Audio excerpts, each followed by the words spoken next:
So the Centers for Medicare and Medicaid Services have said that just a few hours ago that they have started notifying people who have been affected by this.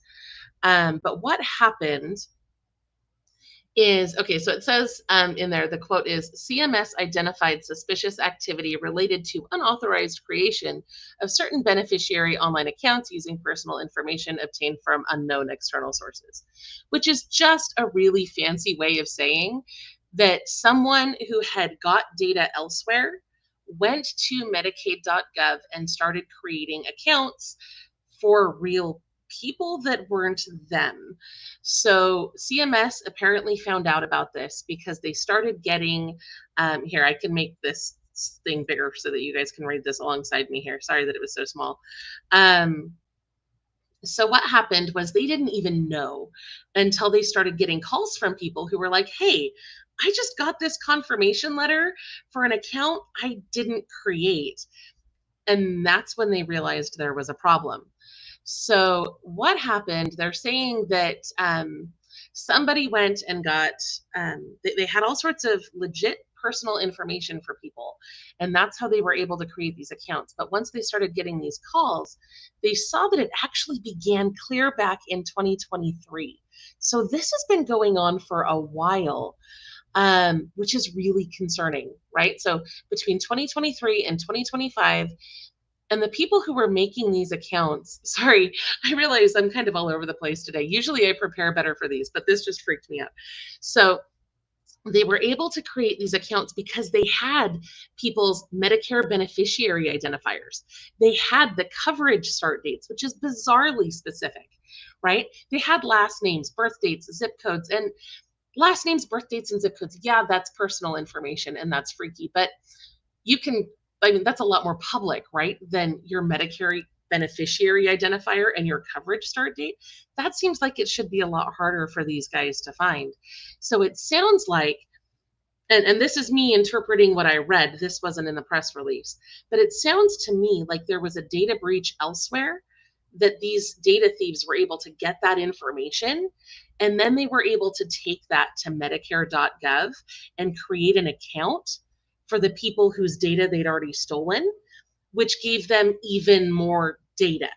Because once they were in Medicare.gov and those accounts were created, they could then see additional information like your provider data, your mailing address, your dates of service, the diagnostic codes for the treatments that you received, the services you received, information about your plan premiums. Like, that's a whole treasure trove of information that they probably didn't have before, no matter how they got that information in the first place to create that account. So that is very, very alarming, because now we're talking about, sensitive health data and specific addresses and a lot more personal information being at risk there.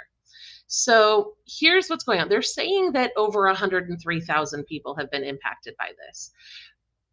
But here, and that may not sound like a lot right off the top, but one of the first things I noticed here is they're just releasing this today. They're saying they didn't know until people started calling in, and they're saying that it began in 2023. So I personally wouldn't be surprised if we find out that this number is actually going to be substantially higher when all the dust settles, because I don't know if they knew what was going on. It sounds like this was took them by surprise. So what's going to be happening now is they are going to be sending notifications through the mail to explain what happened and what they're going to do to protect your information. And they're saying, this is a quote from a press release here, CMS is not aware of any reports of identity fraud or misuse of the information as a direct result of this activity. That's some pretty legalistic language, in my opinion. They might not be aware of it, and as a direct result of this activity, but this activity was created because your information was already breached elsewhere. So, which one's responsible for that? I don't know. Anyway, but they are going to be sending out notices to those who were affected. And that's honestly one of the reasons why I wanted to talk to you guys, right? Because they're going to send you a letter that's going to look like this. This is actually from the press release. They released the template of the letter they're going to send you. And honestly, I don't know how I feel about that.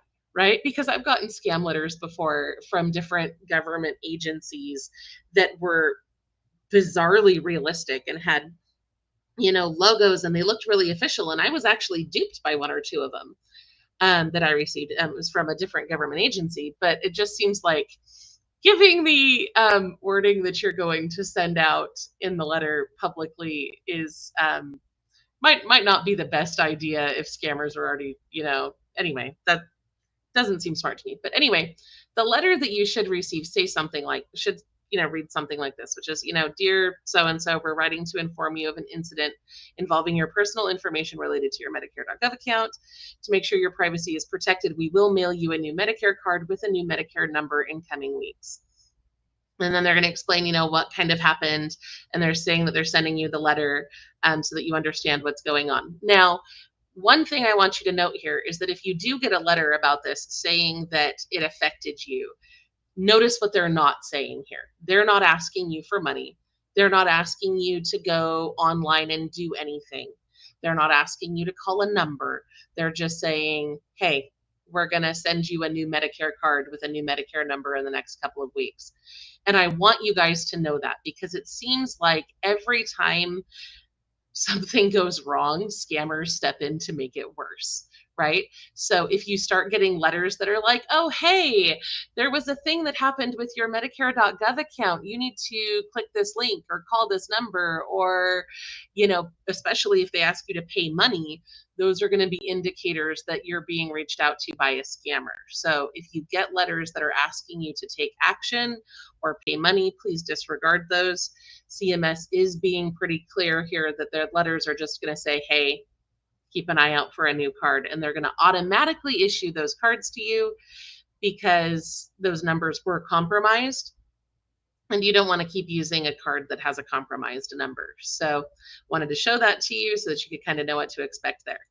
Now, they've said that what they are doing to protect the people who have been affected by this is that they immediately deactivated all the fraudulently created Medicare.gov accounts that they could identify, right? So, I mean, that's my addition there. I trust that they've deactivated all the ones that they could identify, but the question I would have is, are there others they don't know about, right? Because I personally expect to see that number of affected accounts increase, but that's just me probably being cynical.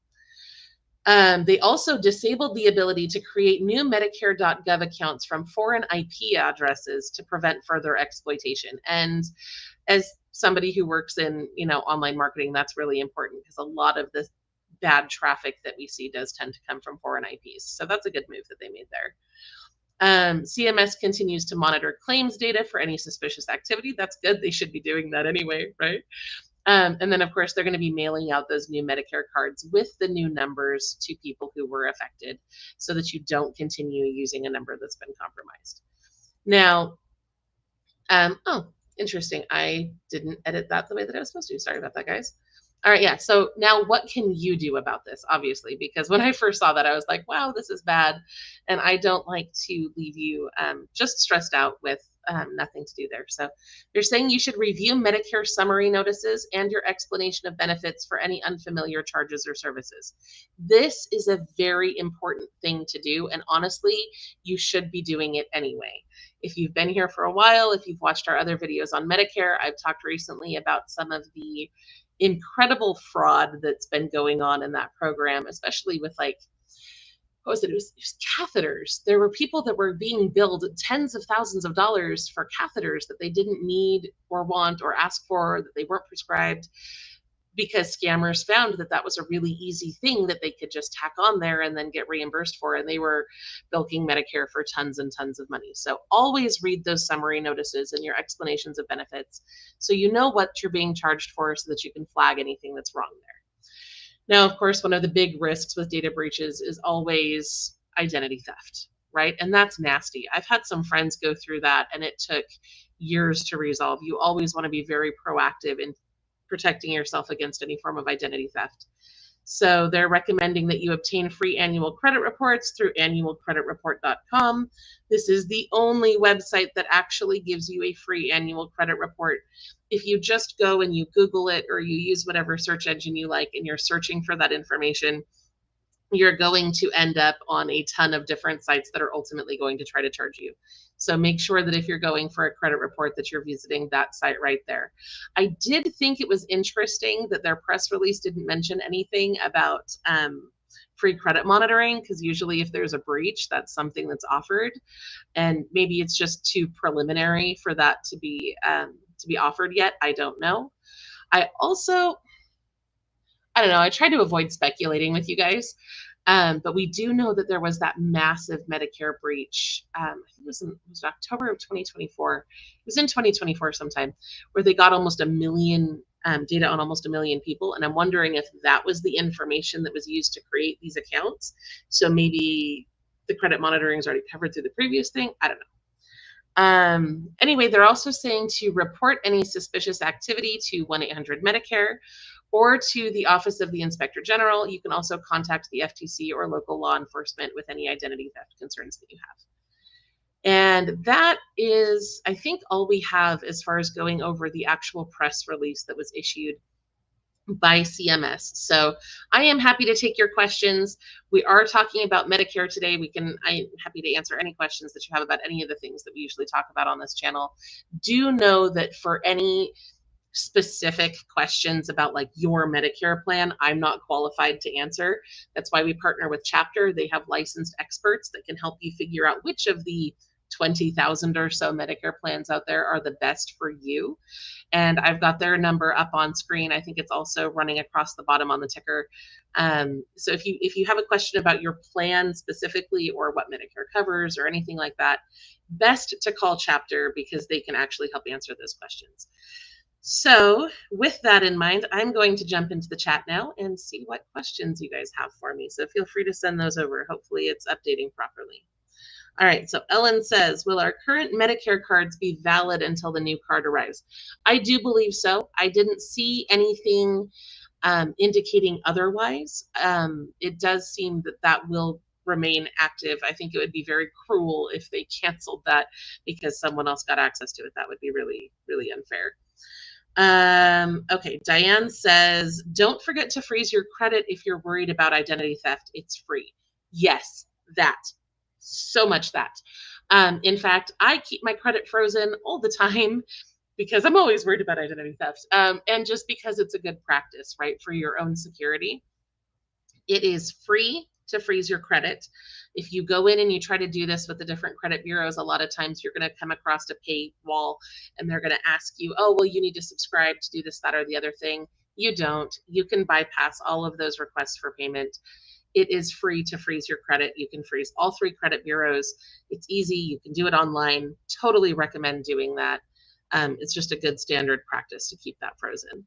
So I will get off that soapbox because I know that's something I'm really passionate about. Let's see. I'm not seeing very many other questions come in. I don't know if that's because there's not very many of you here today, or if it's because my tool is broken. I sure hope I'm not missing out on anybody. Let's see. All right, this question is about getting a free divorce lawyer. I have a list of different legal aid resources on the website at lowincomerelief.com/legal-aid. One of those might be able to assist you. I know a lot of attorneys offer free 30-minute consultations where you can go in and ask questions. You might want to go that route or contact your local legal aid clinic. Hopefully they would be able to help you out. Let's see. Any other questions in here? Yeah. Rhonda's talking about all the different breaches that are going on out there. And it is true. It seems like everything is getting breached all the time. I look at a lot of class action things and like tort cases and stuff like that, because our partner injury claims deals with a lot of those.